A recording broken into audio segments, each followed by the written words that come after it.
Hi friends, నా పేరు Rakesh and welcome to Telugu 10mm. Friends, today topic వచ్చేసి మన ఇన్కమ్ సర్టిఫికేట్ని ఎలా అప్లై చేసుకోవాలి, మన మొబైల్ ద్వారా, మన టీ యాప్ పోలియో ద్వారా ఎలా అప్లై చేసుకోవాలి అనేది ఇప్పుడు మనం తెలుసుకుందాం. ఫ్రెండ్స్, తెలుసుకోబోయే ముందు ఇక్కడ మనకు టీ యాప్ పోలియో అనే ఒక యాప్ ఉంది కదా, ఈ యాప్ అనేది మీరు ఇన్స్టాల్ చేసుకోండి. గూగుల్ ప్లే స్టోర్కి వెళ్ళండి, ప్లే స్టోర్కి వెళ్ళి ఇన్స్టాల్ చేసేసుకోండి. ఇది ఎప్పటికీ అప్డేట్స్ అనేది రావడం జరుగుతుంది. ఇప్పుడు ప్రజెంట్ వచ్చేసి 1.0.8 వర్షన్ అనుకుంటా వాళ్ళు అప్డేట్ ఇచ్చింది. ఈ 1.0.8 వరకు అప్డేట్లో ఉంది. ఇప్పుడు ఏంటంటే కింద నేను డిస్క్రిప్షన్లో లింక్ కూడా ప్రొవైడ్ చేస్తాను, ఈ లింక్ ద్వారా కూడా మీరు డౌన్లోడ్ చేసుకోండి. సో ఫ్రెండ్స్, ముందుగా ఈ టీ యాప్ పోలియో అనేది ఓపెన్ చేయండి. ఓకేనా, టీ యాప్ పోలియో ఓపెన్ చేశాక మనకు సమ్ ఆప్షన్స్ అనేవి రావడం జరుగుతుంది, అప్లికేషన్స్ అని చెప్పేసి. అలాగే దీనిపైన కొన్ని క్వశ్చన్స్ అనేవి అడుగుతున్నారు చాలామంది. ఇన్కమ్ సర్టిఫికేట్ ఎప్పుడు వచ్చింది ఏంటి అని చెప్పేసి అడుగుతున్నారు, మీకు ఎన్ని రోజులకు వచ్చింది అని అడుగుతున్నారు. దానిపైన నేను ఇంకొక వీడియో అనేది ప్రొవైడ్ చేయడం అనేది జరుగుతుంది. ఇంకొక వీడియో తీస్తాను. ప్రజెంట్ వచ్చేసి ఇక్కడ అప్లికేషన్స్ అండ్ సర్టిఫికేట్స్ అని ఉంది కదా, దీని మీద క్లిక్ చేయండి. లేదా కిందికి స్క్రోల్ డౌన్ చేసిన తర్వాత ఇక్కడ ROR1B ఇన్కమ్ సర్టిఫికేట్ అని ఉంది కదా, ఇక్కడ ఇన్కమ్ సర్టిఫికేట్ పైన క్లిక్ చేయొచ్చు. లేదా ఇక్కడ అప్లికేషన్స్ అండ్ సర్టిఫికేట్స్ అని ఉంది కదా మీద, ఇక్కడ మిడిల్లో దీని మీద అయినా క్లిక్ చేయొచ్చు. ఇక్కడ అప్లికేషన్స్ అండ్ సర్టిఫికేట్స్ మీద క్లిక్ చేయండి. ఒకసారి క్లిక్ చేసిన తర్వాత ఇక్కడ ల్యాండ్కి సంబంధించింది వస్తుంది. ల్యాండ్ కాకుండా ఇక్కడ సర్టిఫికేట్స్ అని ఉంది కదా, సర్టిఫికేట్స్ మీద క్లిక్ చేయండి. క్లిక్ చేసిన తర్వాత ఇక్కడ ఇన్కమ్ సర్టిఫికేట్ అని మనకు కనబడుతుంటుంది ఫస్ట్ది. And community date of birth, residency, OBC, EBC, family membership and birth death కూడా ఉండడం జరిగింది. ఇక్కడ మనకు అప్లై చేయాల్సిన ఇప్పుడు ఇన్కమ్ సర్టిఫికేట్ కదా, ఇన్కమ్ సర్టిఫికేట్ మీద క్లిక్ చేసేయండి. ఓకేనా, క్లిక్ చేసిన తర్వాత మీకు ఆటోమేటిక్గా కొన్ని ఆప్షన్స్ అనేది ఫిల్అప్ అయిపోతాయి. ఫస్ట్లో మీరు కొన్ని ఆప్షన్స్ ఇస్తారు కదా, ఈ లాగిన్ అయినప్పుడు మీకు సంబంధించిన కొన్ని డాటా అనేది ఇక్కడ ఇవ్వడం జరుగుతుంది. ఆ డాటాని ఇక్కడ వాళ్ళు తీసేసుకోవడం అనేది జరుగుతుంది. మనకు టోటల్గా ఇలా ఓపెన్ అవ్వడం అనేది జరుగుతుంది. ఓపెన్ అయ్యాక మనకు ఇక్కడ ఆధార్ నెంబర్ అడుగుతుంది, అప్లికేషన్ నేమ్, అలాగే ఫాదర్ నేమ్, మీ మొబైల్ నెంబర్ అనేది ఇక్కడ ఉండిపోతుంది. ఏంటంటే ఇక్కడ ఆల్రెడీ నా మొబైల్ నెంబర్ అనేది ఇక్కడే ఉండిపోయింది, అంటే పర్మనెంట్గా. ఇప్పుడు టీ యాప్ పోలియోలో లాగిన్ అయ్యేటప్పుడు ఇచ్చే మొబైల్ నెంబరే ఇక్కడ అటాచ్డ్ అయి ఉంటుంది. అలాగే మీ యొక్క మెయిల్ ఐడి ఇచ్చేసేయండి, మేల్ ఆర్ ఫీమేల్ అనేది ఇచ్చేసేయండి. ఇవన్నీ ఫిలప్ చేస్తున్నా. ఫస్ట్ ఆఫ్ ఆల్ ఫిలప్ చేసి నేను మళ్ళీ కంటిన్యూ పైన క్లిక్ చేస్తాను. ఇక్కడ అంతా కూడా నేను ఫేక్ డాటా ఇచ్చేసా. ఏంటంటే ఆధార్ నెంబర్ కానీ, ఇక్కడ అప్లికేషన్ నేమ్ వచ్చేసి AA అని ఇచ్చేసా, ఫాదర్ నేమ్ వచ్చేసి BB అని ఇచ్చేసా. ఇక్కడ mobile number and mail ID అడిగింది, మెయిల్ ఐడి కూడా ఫేక్ ఇచ్చేసి మీరు మాత్రం రియల్ ఇచ్చేసేయండి, నిజంగా ఉండేది. లేదంటే ఇక్కడ ఇవన్నీ కూడా మ్యాండేటరీ, కంపల్సరీ ఎంటర్ చేయాల్సిందే. ఎంటర్ చేయకుండా మీరు నెక్స్ట్ కంటిన్యూ అని ఇక్కడ కింద ఆప్షన్ కనబడుతుంది కదా, ఈ కంటిన్యూ పైన క్లిక్ చేసినట్లయితే మీరు కంటిన్యూ అనే ఆప్షన్ నెక్స్ట్ సెషన్కి అనేది వెళ్ళడం జరగదు. ఇక్కడ కంటిన్యూ పైన క్లిక్ చేయండి. క్లిక్ చేసిన తర్వాత ఇక్కడ పర్మనెంట్ అడ్రస్ అని చెప్పేసి అడగడం జరుగుతుంది. ఆ తర్వాత ప్రజెంట్ అడ్రస్ అనేది ఇంకోటి రావడం జరుగుతుంది. ఇక్కడ ఏదో ఒకటి క్లిక్ చేయండి, హైదరాబాద్.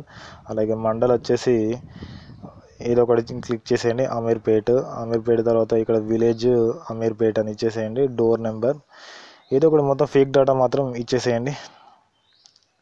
నేను ఫేక్ డేటా ఇచ్చేస్తున్నాను, మీరు కూడా అలానే ఇచ్చేసారు.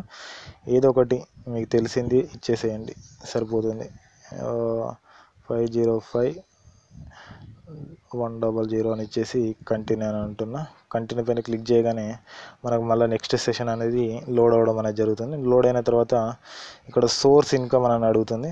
మీకు దేని ద్వారా, లేబర్ ద్వారా వస్తుందంటే ఏదంటే అది తీసేసుకోండి. Business and land, building, labour, ఇక్కడ అనేక రకాలుగా ఉంటుంది మీ ఇన్కమ్ సోర్సెస్ అనేది వచ్చేసి. ఇక్కడ మామూలుగా ఒక 80,000 వేసేయండి, ఎందుకంటే మినిమం యాన్యువల్ ఇన్కమ్ అనేది 80,000 అనేది రావడం జరుగుతుంది ఇయర్లీ. అలాగే ఇది ఏ పర్పస్ మీరు యూజ్ చేసుకోవాలనుకుంటున్నారు అని అడుగుతుంది. ఇక్కడ కింద సెలెక్ట్ పర్పస్ అనే దాని మీద క్లిక్ చేసిన తర్వాత జనరల్ ఆర్ ఫీజ్ రియంబర్స్మెంట్ అని అడుగుతుంది. జనరల్ పర్పస్ అండ్ స్టూడెంట్స్ అంటే ఫీజు రియంబర్స్మెంట్ గురించి ఎక్కువగా అప్లై చేస్తుంటారు కదా, ఫీజు రియంబర్స్మెంట్ అని క్లిక్ చేసేయండి. క్లిక్ చేసిన తర్వాత ఇక్కడ కంటిన్యూ అని ఉంది కదా, కంటిన్యూ పైన క్లిక్ చేసేయండి. క్లిక్ చేసిన తర్వాత ఇక్కడ ఆధార్ కార్డు అడుగుతుంది, అలాగే ఇన్కమ్ ప్రూఫ్ అడుగుతుంది. ఇక్కడ దీని మీద క్లిక్ చేసేయండి. క్లిక్ చేసిన తర్వాత PDF లాగా అప్లై చేసేసుకోవచ్చు. మనం ఆధార్ కార్డు కానీ ఏవి ఉంటే అవి PDF లాగా అన్నీ ఒకటే సెషన్లో మనం చేసేసుకోవచ్చు ఆ PDFలోనే. ఇంతకుముందు ఒక వీడియో తీయడం జరిగింది పీడిఎఫ్ గురించి, ఎలా పీడిఎఫ్ క్రియేట్ చేసుకోవాలి ఏంటి అని చెప్పేసి. లేకపోతే మన గ్యాలరీ ఉంది కదా, మన గ్యాలరీ ఓపెన్ చేసేసుకొని ఏదో ఒకటి మీరు అప్లోడ్ చేసేయండి దీనిలో. ఓకేనా, నేను ఏదో ఒకటి ఇమేజ్ అనేది నేను ఇక్కడ సెలెక్ట్ చేయడం జరుగుతుంది. ఇక్కడ దీని మీద క్లిక్ చేయండి. క్లిక్ చేసిన తర్వాత ఆర్ యూ డాక్యుమెంట్ ఇట్లా అడుగుతుంది. అడిగిన తర్వాత సేవ్డ్ మై ప్రొఫైల్ పిక్ అనే ఇన్కమ్ ప్రూఫ్ అడుగుతుంది. ఇన్కమ్ ఏంటంటే ప్రీవియస్ ఇన్కమ్ సర్టిఫికేట్ సంబంధించింది, అలాగే ఎఫ్ఎస్సి కార్డు, ప్లే స్లిప్ కానీ ఐటీ రిటర్న్ కానీ ఇవన్నిట్లలో ఏదో ఒకటి మనం దీనిలో ఇచ్చేసేసుకోవచ్చు. మళ్ళీ సేమ్ గ్యాలరీ అనండి, గ్యాలరీ అనేది జస్ట్ వన్స్ అనేసి ఇక్కడ మళ్ళీ డౌన్లోడ్స్కి వచ్చేసి నేను ఇదంతా ఫేక్ ఇచ్చేస్తున్నా ఫ్రెండ్స్, మీరు మాత్రం ఇలా ఇవ్వకండి. ఓకేనా, ఇచ్చేసి కంటిన్యూ అనండి. ఇక్కడ కంటిన్యూ అన్న తర్వాత మనకు పేమెంట్ డీటెయిల్స్ అడుగుతుంది. ఏంటంటే 45 రూపీస్ అనేది ఛార్జెస్ చేయడం అనేది జరుగుతుంది. ఇక్కడ ప్రాసెసింగ్ పే అనండి. పే అన్నట్లయితే ఇక్కడ next verify submitted this form cannot be edited, click verify in order, check details, verify అని కంటిన్యూ అని ఒకసారి మళ్ళీ వెరిఫై అని చేసుకోండి అని అడుగుతుంది. కంటిన్యూ అయిపోయిన క్లిక్ చేయండి. క్లిక్ చేసిన తర్వాత ఇక్కడ టీ వ్యాలిడ్ ద్వారా చేసుకోవచ్చు, యూపీఐ ద్వారా చేసుకోవచ్చు, ఈజీ పేమెంట్ గేట్వే అని ఉంది కదా, దీని మీద క్లిక్ చేయండి. క్లిక్ చేసిన తర్వాత కంటిన్యూ అనండి. కంటిన్యూ అన్న తర్వాత మనకు క్రెడిట్ కార్డు కానీ డెబిట్ కార్డు కానీ ఉంటాయి కదా, ఈ క్రెడిట్ డెబిట్ కార్డును ఉపయోగించి మనం చేసేసుకోవచ్చు. ఇక్కడ మనకు క్రెడిట్ కార్డు సంబంధించింది ఇక్కడ నెట్ బ్యాంకింగ్ అనేది ఇక్కడ కనబడుతూ ఉంటుంది. నెట్ బ్యాంకింగ్ కాకుండా కిందికి స్క్రోల్ డౌన్ చేయండి. స్క్రోల్ డౌన్ చేసిన తర్వాత ఇక్కడ డెబిట్ అండ్ క్రెడిట్ అని ఉంది కదా, డెబిట్ కార్డు పైన క్లిక్ చేయండి, క్రెడిట్ అండ్ క్రెడిట్ పైన క్లిక్ చేయండి. ఇక్కడ మళ్ళీ ఇక్కడ వచ్చేసి డెబిట్ కార్డు అనేది రావడం జరిగింది. వచ్చిన తర్వాత ఇక్కడ ఐసిఐసి బ్యాంక్ అంటే ఐసిఐసి బ్యాంక్ అని క్లిక్ చేయండి, లేదా ఆధార్ అంటే ఆధార్ పైన క్లిక్ చేయండి. ప్రాసెసింగ్ అవ్వాలండి.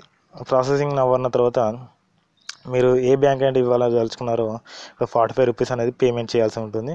ఇక్కడ మీ సెలెక్ట్ పేమెంట్ మెథడ్ ఉపయోగించేసి మీరు డెబిట్ కార్డు యొక్క నెంబర్ కానీ అవన్నీ ఇచ్చేసి మీరు ఈ ఇన్కమ్ సర్టిఫికేట్ అనేది అప్లై చేసుకోవచ్చు. ఓకేనా ఫ్రెండ్స్, ఈ వీడియో నచ్చితే లైక్ చేయండి, అలాగే షేర్ చేయండి, సబ్స్క్రైబ్ చేయడం మాత్రం మర్చిపోకండి. And see you, bye bye.